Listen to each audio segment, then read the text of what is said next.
Everybody, welcome to Luminaire classes. इस video में आप सभी का बहुत बहुत स्वागत। और आज हम आपके साथ कर रहे हैं idioms that begin with the alphabet O. Alphabet O से शुरू होने वाले सभी महत्वपूर्ण ईडियम्स एंड फ्रेजेस जो एग्जाम पॉइंट ऑफ व्यू से आपके लिए इंपॉर्टेंट है वो मैं यहाँ कवर करूंगी। और हमारी जो सीरीज है अल्फाबेट ए टू जेड, हम सारे जितने वोकैबुलरी के हैं, synonyms, antonyms, one word substitution, phrasal verbs, confusing words, homonyms, root words, सब कुछ अल्फाबेटिकली कर रहे हैं ए टू जेड, ताकि एग्जाम में आपको किसी भी प्रकार की दिक्कत ना हो। तो के सामने दिया गया है दैट इज ओएसिस ऑफ काम। ओके, अब एग्जैक्टली ये ओएसिस क्या होता है, फर्स्ट लेट्स कवर दैट। देखो, ओएसिस जो है एक ग्रीनरी वाली जगह होती है एक रेगिस्तान में। ओके, ग्रीनरी वाली जगह होती है रेगिस्तान में। रेगिस्तान क्या है? बहुत सारी धूप है, रेत है, पानी की कमी है। अब उसके बीच में कोई जगह है जहां पर बहुत सारी हरियाली है। ओके, तो क्या सबका मन करेगा कि मैं उस जगह पर पहुंचूं? बिल्कुल। और वो जगह क्या कहलाती है? वो जगह कहलाती है ओएसिस। ओके, तो ओएसिस ऑफ काम। और ये जो जगह है ये शांति की जगह है, क्योंकि कामनेस का मतलब क्या है? कामनेस का मतलब है शांति। तो ओएसिस ऑफ काम क्या होगा? A peaceful place. बहुत जब चारों तरफ क्योस हो, बहुत जब चारों तरफ हंगामा हो, तो जो शांति वाली जगह होती है that is known as an oasis of calm. Clear? अब देख लेते हैं, नेक्स्ट है हमारा of sound mind. Of sound mind ये कहां से आया? देखो, आप में से बहुत लोगों ने इस तरह के ना लीगल जो पेपर्स होते हैं उसमें पढ़ा होगा कि I am signing this paper और this document in sound mind. Okay, या फिर no man in sound mind would do that. अब इसका मतलब क्या हुआ? साउंड माइंड का मतलब होता है बिल्कुल आपका जो माइंड है वो नॉर्मल है। तो मेंटली स्टेबल और रैशनल माइंड को हम कहते हैं साउंड माइंड। और इसके बगल में आप लिखिए इन अनसाउंड माइंड। साउंड जो है वो क्या होगा? वो इसका ऑपोजिट हो जाएगा। ओके, यानी कि कोई व्यक्ति जब उसके दिमाग की हालत ठीक नहीं थी तब उसने ये काम किया है, तो क्या कहेगा? जरा इसको सेट असाइड कर दीजिए, इसको जो है आप अमान्य घोषित कर दीजिए, वो ये कहेगा। बात समझ में आ गई आपको? Okay, clear to you? तो sound mind mentally stable, mentally stable के लिए यूज होगा हमारा साउंड माइंड। उसके बाद हमारा है of two minds. What is of two minds? Two minds यानी कि आपके दिमाग में दो बातें हैं जिस वजह से आप डिसीजन नहीं ले पा रहे हैं। Okay, he is in two minds about the exam weather he should appear और नॉट। यानी कि उसके दिमाग में दो बातें चल रही हैं कि उसको एग्जाम के लिए अपीयर होना चाहिए या नहीं, यानी कि अनएबल टू डिसाइड। मान लीजिए किसी के ऊपर बहुत कर्जा हो जाता है और वो जो व्यक्ति है वो ये फैसला नहीं कर पा रहा कि क्या मैं अपना घर बेचकर अपना कर्जा उतारूं। ओके, क्योंकि घर भी बड़ी मुश्किल से लिया गया है। सो व्हाट विल वी से? He was in two minds. Clear? अगला देखो, आगे हमारा है ऑफ द रिकॉर्ड। और यहां पर आप ऑफ की स्पेलिंग पर जरूर ध्यान दीजिए, OFF। ओके, ध्यान से सुनना, ये कैसे आया? पुराने टाइम में क्या होता था, पॉलिटिशियंस से बहुत सारे इंटरव्यूज वगैरह लिए जाते थे। ओके, और उसके बाद जब इंटरव्यू खत्म हो जाता था ना, एक पर्सनल लेवल पर इंटरव्यूअर उनसे कुछ पूछ लेता था। ओके, और वो जो है कोई ऐसी जानकारी दे देते थे और फिर उसके बाद वो कहते थे यार इसको छापना मत, मैंने तुम्हें बता तो दिया है। तो ये जो ऑफ द रिकॉर्ड है वहीं से आया। ऑन द रिकॉर्ड का मतलब ये है कि ये चीज तो दर्ज है, this statement is on the record. Okay, because ये चीज हुई है। ऑन द रिकॉर्ड का मतलब होता है किसी चीज का होना, यानी उसके बारे में सबूत हैं। लेकिन ऑफ द रिकॉर्ड क्या होता है कि मैं तुम्हें ये इंफॉर्मेशन दे तो रहा हूं लेकिन इसको छापना मत, अनौपचारिक जानकारी। Clear to you? ओके, आगे देखो, नेक्स्ट हमारे सामने क्या है? नंबर 5। और नंबर 5 है हमारा to offer an olive branch. Okay, अब ये ग्रीस और रोम से आया। कैसे आया ये भी आपको मैं समझाती हूं। ओके, ग्रीस और रोम से आया। और जो ऑलिव ब्रांच है ये किस चीज का सिंबल है? It is a symbol of peace. ये शांति का प्रतीक है। ओके, शांति का प्रतीक है ये। और बाइबल में भी, अगर आप बाइबल आपने किस में से किसी ने पढ़ी है या बाइबल की स्टोरीज जानते हैं, तो एक डव आई थी उड़ के, डव एक छोटा सा पक्षी होता है, और उसके मुंह में उसने एक ऑलिव ब्रांच पकड़ा हुआ था जब फ्लड्स खत्म हो गए थे।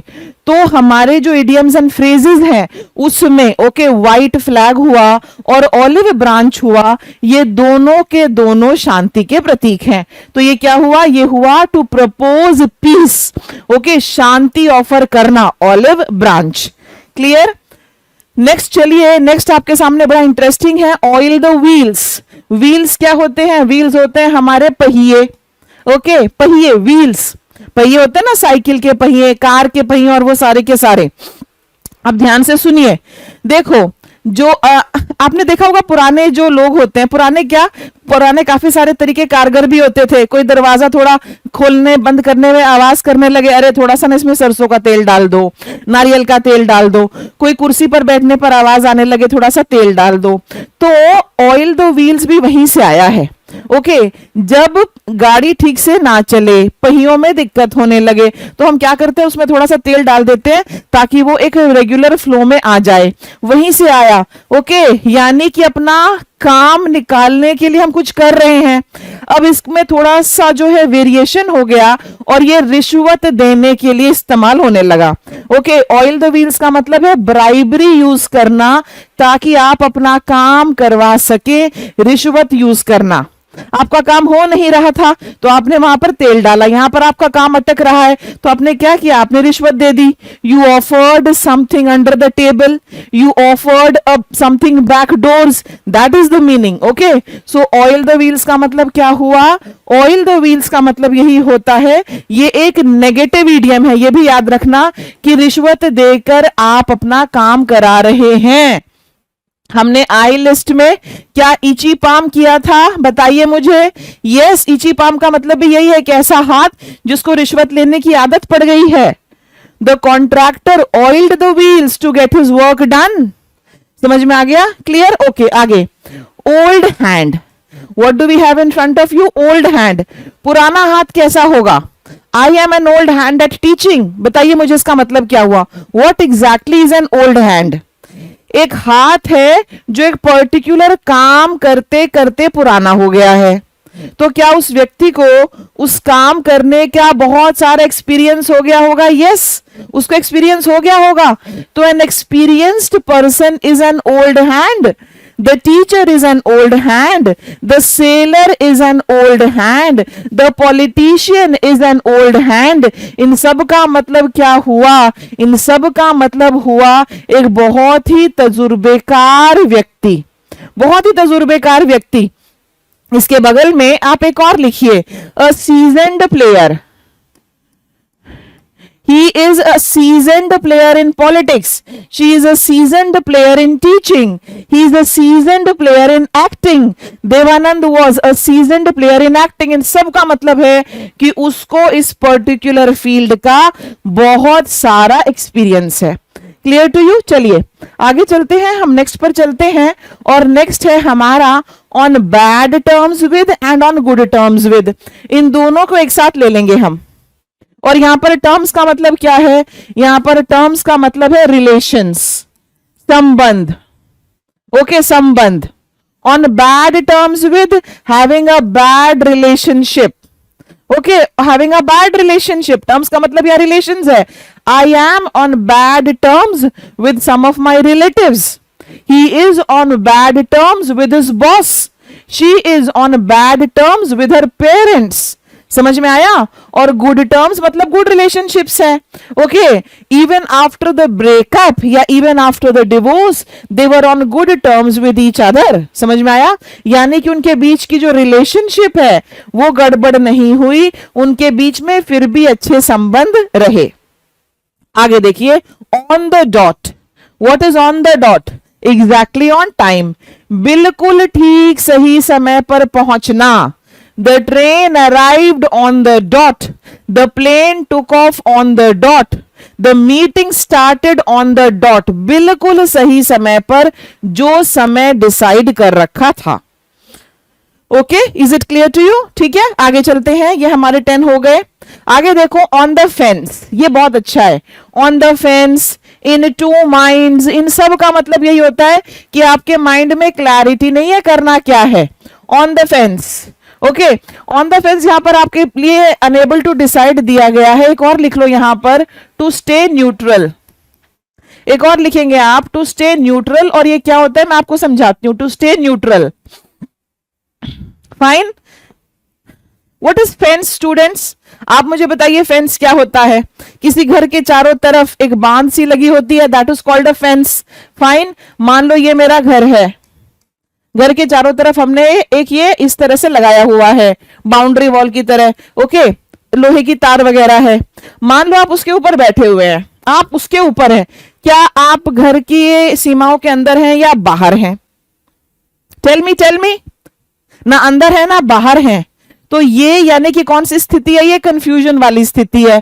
जब आप you are unable to decide, जब आप दुविधा में हो, you are on the fence. और जब दो पार्टीज हैं आपके सामने और आप उनमें से किसी की भी साइड नहीं लेना चाहते, ना आप अंदर होना चाहते ना आप बाहर होना चाहते, you want to be neutral, आप किसी की भी साइड नहीं लेना चाहते, वहां पर भी ये यूज होता है on the fence. Okay, when my parents had a fight, I decided to stay on the fence. I was on the fence about the job, यानी कि मुझे नहीं पता चल रहा था मुझे क्या करना है। I was in two minds about the job. Clear? आगे चलते हैं। नेक्स्ट देखिए, on the same wavelength। जब मैं आपसे waves कहती हूं, ये वर्ड waves या wavelength, आपके दिमाग में सबसे पहले क्या आता है? हमारे दिमाग में सबसे पहले ट्रांसमिशन आता है। ओके, हमारे ये जो मोबाइल्स काम कर रहे हैं, रेडियो है, टीवी है, ये सब कैसे काम करते हैं? वेव्स होते हैं पर्टिकुलर वेवलेंथ के। तो पुराने जमाने में तो रेडियो ही थी, वहीं से आया ये। और जब वेव्स जो है वो सेम वेवलेंथ के होते थे तो रेडियो ट्रांसमिशन बहुत अच्छा होता था, बहुत अच्छा होता था, बहुत ही क्लैरिटी के साथ होता था। ठीक है, आज भी बेसमेंट में जब हम होते हैं, बहुत बार मोबाइल पर बात करने में दिक्कत है, चीजें सुनाई नहीं देती। तो मेरा बेटा जब छोटा था तो क्या कहता था, मम्मा यहाँ सिग्नल नहीं आ रहा, यही तो वो कहता था। हम भी बड़े लोग भी कहते हैं सिग्नल नहीं आ रहा। तो ऑन द सेम वेवलेंथ का मतलब क्या होता है? एक ही लेवल पर होना। और एक ही लेवल पर हम कब होंगे? जब हम एक जैसा सोचेंगे, एक जैसी सोच होना। Okay, my sister and I R on the same wavelength. Okay, she always advises me correctly. We are on the same wavelength regarding raising funds for the startup. We are on the same wavelength. और इसके जैसा एक और है, on the same page. Note करेंगे आप। Okay, on the same page क्या होता है? ऑन द सेम पेज भी यही होता है कि इस बारे में हम एक जैसा सोचते हैं, ऑन द सेम पेज। और एक और लिख लो, टू सी आई टू आई। एक और लिख लीजिए आप, टू सी आई टू आई। इन सब का मतलब होता है एक जैसी सोच होना। Okay, my daughter wanted to go to Bombay and try her hand at acting and even I felt she needed to get an opportunity to fulfil her dreams. We were both on the same page. समझ में आ गया? Okay, to on the same wavelength यानी कि thinking similarly. Clear everybody? Next देखो, on thin ice. बाप रे, ये वाला जो इडियम है ना, मुझे डराता है, मुझे डराता है। क्यों? क्योंकि सोच के भी डर लगता है कि अगर ये किसी के साथ हो जाए। What is on thin ice? अगर थिक आइस है, मोटी आइस है, आप उसके ऊपर चलिए, आप उसके ऊपर स्केटिंग कीजिए, कुछ नहीं होगा। लेकिन अगर हमारी जो आइस है दैट इज थिन, समझ में आया? बर्फ जो है हमारी वो पतली है।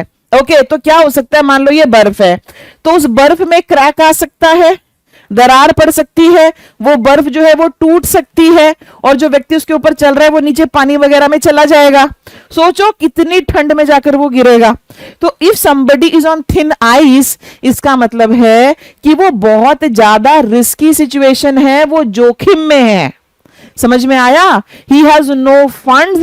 His business is on thin ice. Did you understand? He has fought with his boss. Now he can be removed. So he is on thin ice. जोखिम में होना, खतरे वाली पोजीशन में होना। Did you understand this? Clear? आगे, on top of the world. On top of the world. What is the meaning of this dear students? देखो पुराने टाइम में होता ही क्या था, बहुत सारी लड़ाइयां, इसने इसको हराया, इसने इसको मारा, इसने इसका किंगडम हड़प लिया, यही सारी तो चीजें होती थी। और उस जमाने में जब लड़ाई को जीतने को ग्लोरीफाई किया जाता था, बढ़ा चढ़ाकर दिखाया जाता था कि ओके हमारे महाराज हैं, महाराजा धीराज महाराजाओं के महाराज, इस तरह की चीजें होती थी। तो लड़ाई जीतने के बाद वो राजा कैसा फील करता होगा कि सारी दुनिया में सबसे ऊपर बस मैं ही हूं, मेरा ही सिक्का चलेगा, यही तो वो फील करेगा। वहां से आया on top of the world, यानी कि to feel extremely happy. Okay, और आज भी है ये, आपका कोई काम हो जाए, जब आप बहुत ज्यादा खुशी महसूस करेंगे वहां पर ये यूज होता है। Okay, when I cleared the exam, I felt like I was on top of the world. Okay, when we got our first house, everybody in the family felt on top of the world.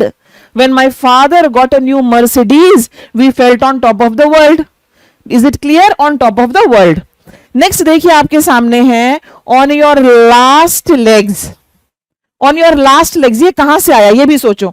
ये जो on your last legs है ये कहां से आया बताइए जरा, सोचिए। देखो एनिमल्स से आया ये।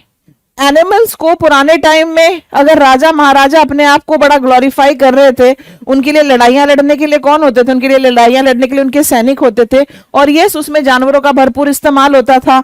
एनिमल्स को मोड ऑफ ट्रांसपोर्ट के लिए यूज किया जाता था। जब कोई एनिमल बहुत ज्यादा थक जाता था और वो अपनी स्पीड वगैरह को नहीं बढ़ा पाता था, तो वहां पर इस तरह से कहा जाता था कि oh he is on his last legs, या it is on his last legs. बहुत ज्यादा थक जाने पर ये एनिमल्स के लिए यूज किया जाता था। तो एक्सट्रीमली टायर्ड, एग्जॉस्टेड, ओके, या कोई चीज जो खत्म ही होने वाली है, जैसे फॉर एग्जाम्पल प्लास्टिक आ गई। प्लास्टिक के आने के बाद कौन सी इंडस्ट्री को सबसे ज्यादा खतरा हुआ? जूट इंडस्ट्री को। ओके, हालांकि आजकल कहा जाता है कि आप जूट प्रोडक्ट्स यूज कीजिए, जूट बैग्स यूज कीजिए, लेकिन एक तो वो थोड़े महंगे हैं, ऊपर से पानी वानी डालते ही वो खराब हो जाते हैं। तो जूट इंडस्ट्री जो है प्लास्टिक के आने के बाद हम ये कह सकते हैं कि वो खत्म होने की कगार पर थी। So jute industry was on its last legs.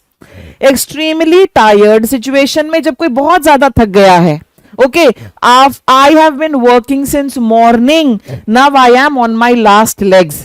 समझ में आया? नंबर 1। नंबर 2 क्या है? नंबर 2 ये है कि कोई चीज जो खत्म होने की कगार पर है। The jute industry is on its last legs as it has tough competition from paper, या it has tough competition from plastic, जो भी उसके साथ कंपटीशन कर रहा है उसके लिए। ठीक है, सो आंसर यहां पर हमारा हो गया ऑन योर लास्ट लेग्स का एक्सट्रीमली टायर्ड और about to get over. Once bitten twice shy, ये है आपके सामने। बिटन का मतलब क्या होता है? काट लेना। ओके, वंस बिटन, बिटन बिटन मतलब काट लेना। कोई एनिमल अगर आपको काट ले, और खासकर ये वाला एक प्रोवर्ब है, ये एक प्रोवर्ब है और ये प्रोवर्ब है रिलेटेड टू डॉग। अगर एक बार आपको कुत्ता काट ले, शाइनेस का मतलब होता है हेजिटेशन, संकोच। ओके, अगर एक बार आपको कुत्ता काट ले, उसके बाद आपको कहीं भी कुत्ता दिखेगा आप थोड़ा सा पीछे हट जाएंगे, आप बैकफुट पे आएंगे, आप उसको अवॉइड करेंगे, यही होता है।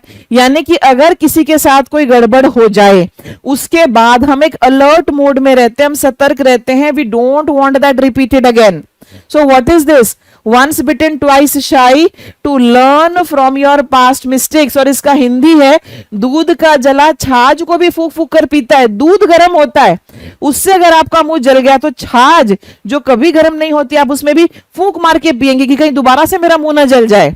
That is the meaning, once bitten twice shy, learning from your past mistakes. Okay, क्या होता है? हम अपने कुछ ऐसे फ्रेंड्स, ऐसे रिलेटिव्स को पैसे उधार दे देंगे और सोचेंगे ये वापस कर देगा, उसके बाद वो हमारे फोन उठाना बंद कर देगा, ऐसे प्रिटेंड करेगा कभी मिलेगा तो जैसे उसको याद ही नहीं पैसे कब लिए थे। और फिर हम अपने मन में क्या सोचते हैं? भाई दोबारा कभी मैं पैसे नहीं देने वाला, रिलेशन ही खराब हो गई। सो What are you doing? You are behaving in this manner. ये प्रोवर्ब फिर आप पर एप्लीकेबल हो जाएगी। Once bitten, twice shy. आप किसी एग्जामिनेशन सेंटर पर एक बार लेट पहुंच गए क्योंकि आप ट्रैफिक में फंस गए, वहां से कोई रैली निकल रही थी, फिर क्या होगा? What are you going to do? Tell me. अगली बार आप एक घंटा पहले निकलने लगेंगे। यस, ये प्रोवर्ब वही एप्लीकेबल है। Clear? Next, once in a blue moon. What is once in a blue moon? Once in a blue moon? बताइए। देखो, किसी किसी महीने में आपको फुल मून 2 बार दिख जाता है। Full moon is seen twice. Okay, full moon is seen twice. किसी किसी महीने में आपको जो पूरा चांद है महीने में 2 बार नजर आ जाता है। ओके, जबकि ये एक बहुत ही रेयर अकरेंस है। ऐसा होता नहीं है, महीने में तो 2 ही होते हैं, एक पूर्णिमा होती है, कब की अमावस होती है, एक पूरा मून होता है, और एक चांद बिल्कुल भी नजर ही नहीं आता। तो once in a blue moon का मतलब यही होता है वेरी रेयर अकरेंस। ऐसा होता है, कोई इंसान कभी सॉरी नहीं बोलता, एक बार मान लो उसने बोल ही दिया, अपनी मां को बोल दिया, चलो, so his apologizing is once in a blue moon, his calling me is once in a blue moon, his offering to pay the bill is once in a blue moon। समझ में आया? जो बहुत ही रेयर अकरेंस होती है। The whole world closing down is a very rare occurrence। हुआ ना Covid में, once in a blue moon। Clear? चलिए आगे। आगे है हमारा वन ट्रैक माइंड। ये आया रेलवे ट्रैक से। किससे आया ये? रेलवे ट्रैक्स से। रेलवे ट्रैक्स पर क्या हम ट्रेन जो है वो रिवर्स गियर लगाकर मुड़कर जा सकती है? बिल्कुल नहीं। रेलवे ट्रैक्स पर तो केवल आप सीधा सीधा सीधा सीधा ही जाएंगे। So are you going in one direction only? क्या आप केवल एक ही दिशा में जा रहे हैं? बिल्कुल। क्या आप केवल एक ही दिशा में जा रहे हैं? बिल्कुल। ये होता है वन ट्रैक माइंड। एक ही दिशा में सोचने वाला, उसको कोई कुछ और नजर ही नहीं आता है। One track mind. आप ना जो बहुत अच्छे हमारे स्पोर्ट्समैन हैं उनके कुछ ना इंटरव्यूज वगैरह देखा करो। ओके, जैसे मैं शायद माइकल फेलिप्स का देख रही थी, इफ आई रिमेंबर करेक्टली, और उन्होंने कोई इवेंट जीता था और उसके बाद उनसे पूछा गया कि please tell me how did you celebrate, what did you do the next day, etcetera etcetera. तो उन्होंने क्या कहा? उन्होंने कहा what is there to celebrate, I woke up next morning and I went for my practice.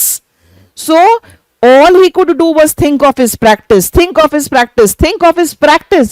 So he had a one track mind। समझ में आ गया आपको? एक ही दिशा में सोचना, अपना फोकस बिल्कुल उस चीज पर रखना। Fine, I hope you are on a one track mind regarding your exam these days. Yes, बिल्कुल आपका फोकस वही होना है। Next, open book. ओके, एक तो ओपन बुक के नीचे आप लिख लीजिए क्लोज्ड चैप्टर। आपको मैं ये भी बताती हूं what exactly is a closed chapter. Open book क्या हुआ? ओपन हुआ, खुला हुआ, खुली किताब। खुली किताब किस चीज को सिंबलाइज करेगी? खुली किताब जो है वो सिंबलाइज करेगी ट्रांसपेरेंसी को, पारदर्शिता को। ट्रांसपेरेंसी, ओके, वो ट्रांसपेरेंसी को सिंबलाइज करेगी। वो इंसान जिसके बारे में सब कुछ बाहर जनता को पता है, that is an open book, that is an open book. Okay, transparency, मैंने कुछ भी नहीं छिपाया इस बारे में, that is an open book. Clear to you? Okay, क्या हमने ऐसा कुछ किया है? A skeleton in your closet, हमने किया है। हमने किया है a skeleton, SKELETON, a skeleton in your closet. और ये क्या होता है? ये आप मुझे बताइए, लिखिए कमेंट सेक्शन में, लिखिए what is a skeleton in your closet. Open book, खुली किताब, ट्रांसपेरेंसी, जिसको जो देखना है, उसमें जो पढ़ना है, जो जानकारी लेनी है ले लीजिए। Okay, the actor claimed that his life was an open book. Okay, the life of most of our freedom fighters was an open book. समझ में आ गया? आगे, closed chapter. Closed chapter, okay, देखो होता क्या है कि हर इंसान की लाइफ में ऐसा तो नहीं है कि सब कुछ स्मूथ चल रहा होगा। नो माय डियर, कुछ ऐसी चीजें होंगी जो आप जनता से छिपाना चाहते हैं, कुछ कंट्रोवर्सीज हो गई होंगी, कुछ विवाद हो गए होंगे, कुछ झगड़े हो गए होंगे, कुछ छोटे मोटे स्कैम लफड़े हो गए होंगे। तो जब आपसे उसके बारे में पूछा जाए कि जरा बताना आपके कॉलेज के टाइम में एक आपकी मारपीट हो गई थी हॉस्टल में, उसके बारे में मैं जानना चाहूंगी, ऐसे पूछा जाए तो आप क्या कहेंगे? नहीं नहीं नहीं, देखो वो जो हो गया सो हो गया, अब मैं उसके बारे में बात नहीं करना चाहता, वो चैप्टर मैंने क्लोज कर दिया है। क्लोज चैप्टर का मतलब है कि कोई ऐसा इवेंट जिसके बारे में आप बात नहीं करना चाहते, आपकी तरफ से दैट इज फिनिश्ड। ओके, तो क्लोज चैप्टर जैसे ही और भी हैं, dead and buried. That incident is dead and buried now. Okay, और एक आप ये भी कह सकते हैं वहां पर, लेट बाईगॉन्स बी बाईगॉन्स, जो बीत गई सो बात गई, जो हो गया सो हो गया। डेड एंड बरिड का मतलब कि वो जो चैप्टर था मेरे लिए वो मर गया, वो खत्म हो गया और उसको मैंने दफन कर दिया है, हो गया। इन सब का मतलब यही होता है। Is it clear? मैं उम्मीद करती हूं कि आपके पास लुमिनेयर का स्टडी मटेरियल जरूर होगा, उसके बिना आप ये सारी चीजें कहां नोट करेंगे माय डियर स्टूडेंट्स। ठीक है, अगर अभी तक आपने लुमिनेयर का इंग्लिश मास्टरी कोर्स नहीं ज्वाइन किया है, आप कर लीजिए। आप थोड़ा समय लगाइए, लेकिन आपको अपनी इंग्लिश में मैसिव इंप्रूवमेंट नजर आएगा। क्लियर? आगे चलो। ओपन सीक्रेट, ये ओपन बुक था, अब हम आ गए एक और पर, और ये है ओपन सीक्रेट। ओपन सीक्रेट, देखो सीक्रेट क्या है? कोई गोपनीय बात। देखो कितनी अजीब से दो शब्द हैं, गोपनीय बात है परंतु एक वो खुली हुई गोपनीय बात है जो सब जानते हैं। फॉर एग्जाम्पल, मेरे घर में मेरे ताऊजी जो है वो ड्रिंक करते थे। और सबको, बच्चों को सबको पता था कि वो उस कमरे में बैठकर ड्रिंक कर रहे हैं। ठीक है, रात में 9 साढ़े 9 बजते थे और he would go and he would sit and drink there. अब आप मुझे बताओ कि वो कैसे ड्रिंक करते होंगे? कमरा उनका बंद होगा, हल्का सा वो टीवी लगा लेंगे, सामने कुछ रखते होंगे एंड ही वाज ड्रिंकिंग। लेकिन सारी फैमिली कैसे प्रिटेंड करती थी कि जैसे कुछ हो ही नहीं रहा है। It was a normal thing. जब हम गर्मी की छुट्टियों में जाते थे तो ये होता था। So his drinking was an open secret. कुछ हो रहा है, सबको उसके बारे में पता है, लेकिन प्रिटेंड कैसे कर रहे हैं? नहीं नहीं, हमें तो पता ही नहीं है। That is an open secret. एक ऐसी बात जो सब जानते हैं, ऐसा रहस्य जो सबको पता है, लेकिन लोग प्रिटेंड ऐसे करते हैं कि हमें नहीं पता। पेरेंट्स को जब बताया जाता है कि आपका टीनेज बच्चा ये गलत कर रहा है, वो गलत कर रहा है, वो प्रिटेंड करते हैं, उनको पता होता है। पेरेंट्स से ज्यादा कोई आपको नहीं जानता। पेरेंट्स को पता होता है हाँ ये गड़बड़ कर रहा है, वहां उसके जो पैंट थी उसमें लाइटर मिला था, they know this kind of things, उसके ट्राउजर्स में लाइटर मिला था, लेकिन वो प्रिटेंड कैसे करेंगे? जैसे नहीं नहीं नहीं, everything is okay. So what is that? That is an open secret. एक ऐसी चीज जो प्रिटेंड कर रहे हैं कि हमें नहीं पता, लेकिन सबको पता है। That's an open secret. Next, out of cash. बहुत सिंपल है ये। आउट ऑफ को जिसके साथ भी हम लगा दें, जैसे for example I am out of breath, यानी कि मैं बहुत ज्यादा थक गया हूं। After the marathon I was out of breath. Out of cash, मेरे पास पैसे नहीं है। Are you out of your mind, यानी कि क्या तुम्हारा जो दिमाग है वो काम नहीं कर रहा है? इस तरह के होते हैं ये। वेरी सिंपल, पैसे खत्म हो जाना, having run out of money. Clear? During the trip we run out of cash. समझ में आया? यानी कि जब हम ट्रिप पे गए तो हमारे पैसे खत्म हो गए, we run out of cash. Clear? Out of control. ठीक है, ये है आपके सामने आउट ऑफ कंट्रोल। कुछ चीजें हमें कंट्रोल करनी पड़ती हैं, आउट ऑफ कंट्रोल है यहां पर आपके सामने। बताइए मुझे, अगर आउट ऑफ, देखो आउट ऑफ कैश पैसे खत्म, आउट ऑफ कंट्रोल में क्या खत्म हुआ? कंट्रोल खत्म हो गया। आउट ऑफ कंट्रोल में क्या हुआ? आउट ऑफ कंट्रोल में जो है आपका कंट्रोल खत्म हो गया, तो चीज जो है वो अनमैनेजेबल हो गई, नियंत्रण से बाहर हो गई। The protest turned out of control, the fire went out of control, so we had to call the fire brigade. समझ में आया? आगे चलिए, out of sight out of mind. Out of sight out of mind, देखो ये भी out of. देखो out of को मास्टर कर लो, out of out of out of, आपको क्लियर हो जाएगा। आउट ऑफ साइट, साइट क्या होती है? आपकी नजरें, आपकी दृष्टि। तो आउट ऑफ माइंड, अगर कोई व्यक्ति आपकी नजरों से दूर है तो वो आपके दिमाग से बाहर हो गया। नजरों से दूर होने का मतलब है कुछ दिन तक आप उससे नहीं मिले। देखो अभी आपका कोई बहुत चड्डी बड़ी फ्रेंड है, 12th में है आप, आपका कोई बहुत ही क्लोज फ्रेंड है, उठना उसके साथ, सोना उसके साथ, घूमना उसके साथ, सारे काम उसके साथ, वो जो आप डबल राइड ट्रिपल राइड मारते हैं वो सब उसके साथ। मान लीजिए उसके पापा का ट्रांसफर हो जाए, वो वहां से चला जाए, कुछ दिन आप उसको मिस करेंगे, पर धीरे धीरे फिर उसकी जगह नए फ्रेंड्स आ जाएंगे। एवरी मैन इज रिप्लेसेबल, हमने किया है ना, उसकी जगह नए फ्रेंड्स आ जाएंगे। तो जैसे ही वो आपकी नजरों से दूर हुआ, आपके संपर्क से दूर हुआ, आपके दिमाग से भी वो बाहर हो जाएगा और आप उसको धीरे धीरे भूल जाएंगे। So forgetting someone not seen for long, आंखों से दूर, दिल से दूर। आज आपके मम्मी पापा आपके कितने क्लोज हैं, आप अपनी मदर के पीछे किचन में, मदर के पीछे बेडरूम में, मदर के पीछे ड्राइंग रूम में, जहां जहां मम्मी जाती है पीछे पीछे, मॉम मॉम मॉम माँ करके उनके पीछे पीछे। आप हॉस्टल चले जाएंगे, कुछ दिन आपको मम्मी की बहुत याद आएगी, फिर धीरे धीरे mummy is out of site तो मम्मी आउट ऑफ माइंड भी होने लगेंगी, आप हॉस्टल के रंग में रंग जाएंगे। It is life, it is life. आप हॉस्टल के रंग में रंग जाएंगे और आपको लगेगा कि यार घर जाके तो बोर हो जाता हूं, यहीं रह लेता हूं। और फिर आप पेरेंट्स को बताने लगेंगे कि मम्मा मुझे प्रिपरेशन करनी है तो इस बार मैं घर नहीं आ पाऊंगा। ये चीजें होती हैं, out of sight out of mind. Clear? यहां पर एक और लिखिए जो इसका ठीक उल्टा है, प्रोवर्ब्स है ना ये, distance makes the heart grow fonder. लिख लो, फिर मैं इसका मीनिंग भी आपको बता देती हूं।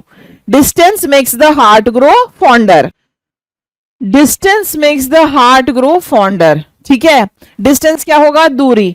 अगर दो लोगों के बीच में दूरी है, डिस्टेंस है, तो उनके दिल एक दूसरे के लिए ज्यादा धड़केंगे, उनके दिल ज्यादा करीब आएंगे। इसका ठीक ऑपोजिट है ये, नजरों से दूर, दिमाग से बाहर, मतलब कि आप भूल गए उसको। और distance makes the heart grow fonder ये होता है कि दो लोग अगर वो दूर हो जाते हैं तो उनका एक दूसरे के लिए प्यार बढ़ता है। फॉन्डर, फॉन्डर आया फॉन्डनेस से, फॉन्डनेस का मतलब होता है love for somebody. Mothers have fondness for their babies. ठीक है, आगे आउट ऑफ द ब्लू, हमारे सामने है out of the blue. Blue किसको इंडिकेट कर रहा है? ब्लू इंडिकेट कर रहा है यहां पर ब्लू स्काईज को। ये ईडियम कैसे आया मैं आपको ये बताने वाली हूं अब। ब्लू स्काईज, ब्लू स्काईज किस चीज का प्रतीक है? What do blue skies indicate? What do dark skies indicate? What do dark clouds indicate? देखो ब्लू स्काई, अगर हम कहते हैं आसमान नीला है, अगर मैं ये कहूं कि आसमान नीला है, ब्लू है आज, तो इसका मतलब क्या हुआ कि बारिश नहीं होगी, there will be no rain. Black है, काले काले बादल छाए हैं तो बारिश होगी। कभी कभी क्या होता है कि ब्लू स्काई में भी आपको थंडर, बिजली कड़कती हुई नजर आएगी। ओके, ब्लू स्काई में भी बिजली कड़कती हुई नजर आएगी। तो ये कोई एक्सपेक्टेड चीज है? नहीं, ये वो चीज हुई जिसकी हमने बिल्कुल उम्मीद नहीं की थी, ये अनएक्सपेक्टेड है। तो कोई भी चीज जिसकी हमने नहीं उम्मीद की थी, that is out of the blue. COVID was out of the blue. He's calling me up and inviting me for the wedding when we were on bad terms was out of the blue. समझ में आया कि नहीं आया? देखो मैं 2-3 idioms इसमें एक साथ यूज कर गई। What is on bad terms, ये भी आपको आना चाहिए। Okay, the exam was announced out of the blue, यानी कि किसी ने उम्मीद नहीं की थी, अनएक्सपेक्टेडली वो अनाउंस हो गया। क्लियर? ओके, जो हमारी गवर्नमेंट थी जिन्होंने कश्मीर से रिलेटेड आर्टिकल 370 को हटाया, क्या किसी ने उम्मीद की थी? No, it was out of the blue. Clear? आगे out of touch, out of touch, अब वो संपर्क में नहीं है, संपर्क में नहीं है, मुझे इस बारे में कोई जानकारी नहीं है, करंट इवेंट्स के बारे में कोई जानकारी नहीं है। किसी का बच्चा बिगड़ गया, उनको पता है वो बिगड़ गया है, पर वो बहुत दिनों से घर नहीं आया है।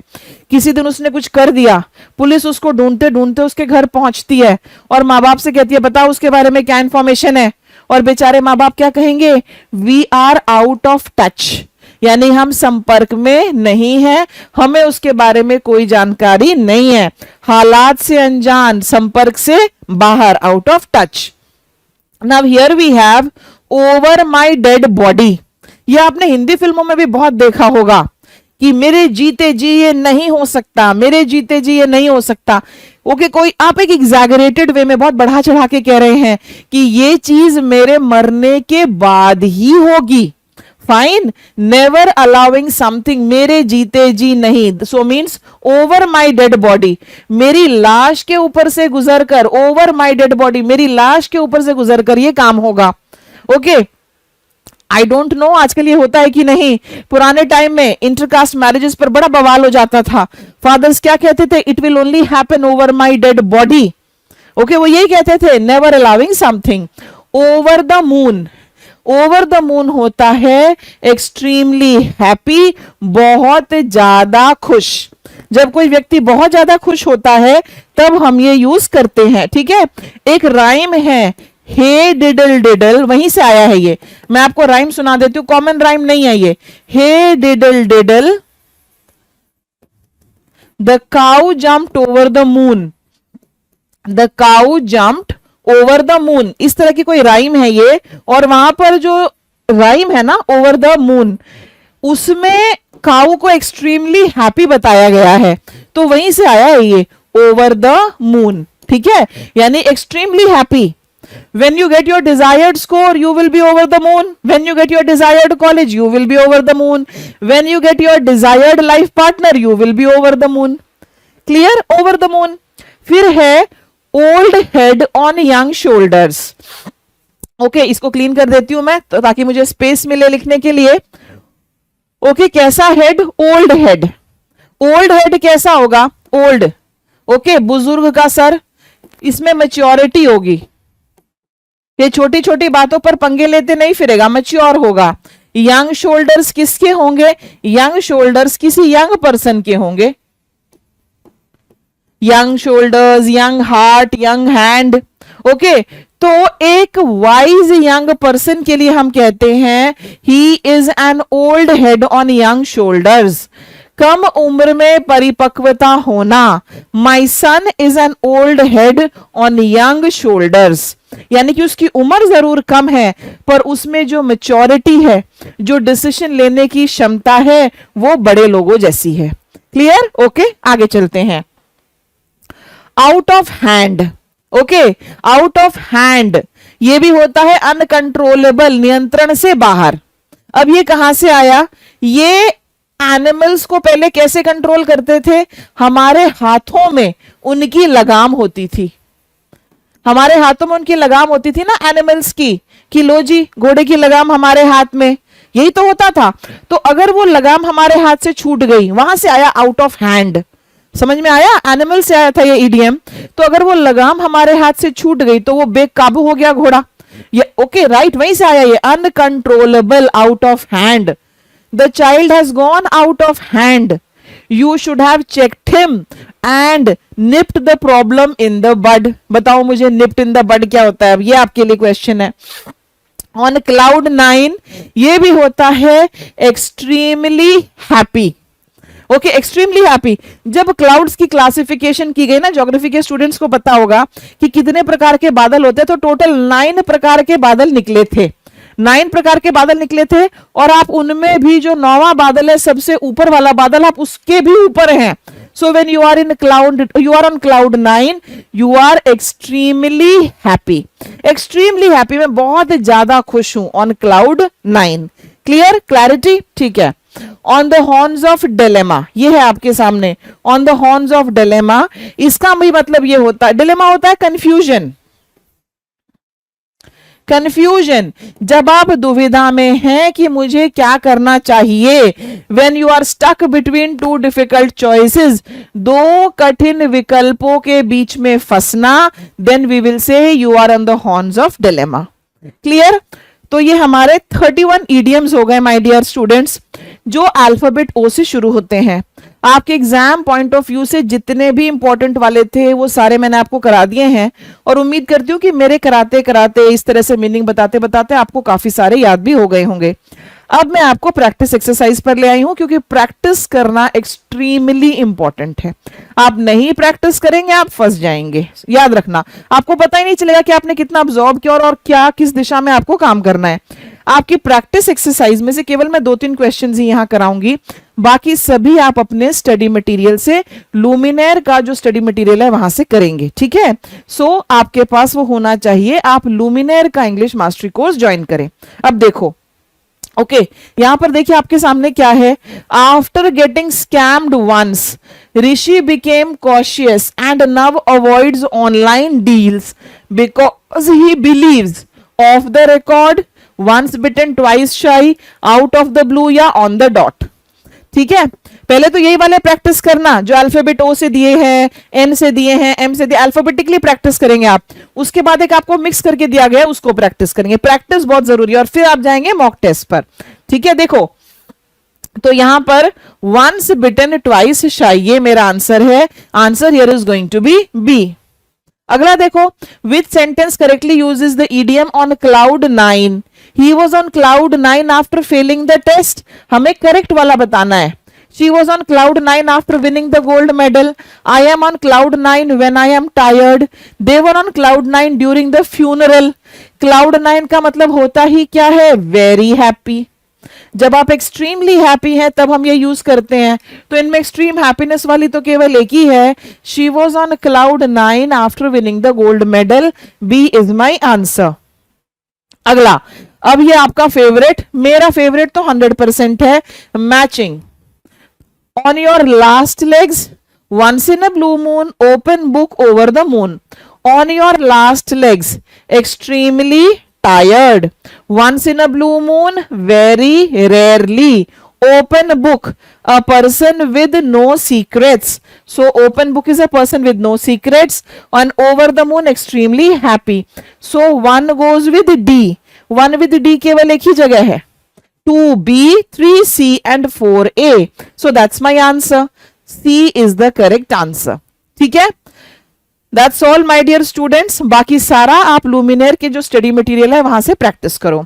वीडियो आपको अच्छी लगे थम्स अप जरूर दें, और अगर आपको कोई भी इंसान ऐसा लगता है जिसको इस वीडियो से बेनिफिट होगा, कोई भी हो सकता है जो अपनी इंग्लिश इंप्रूव करना चाहता है, do share the video and subscribe the channel. All the best, thank you for watching, bye bye.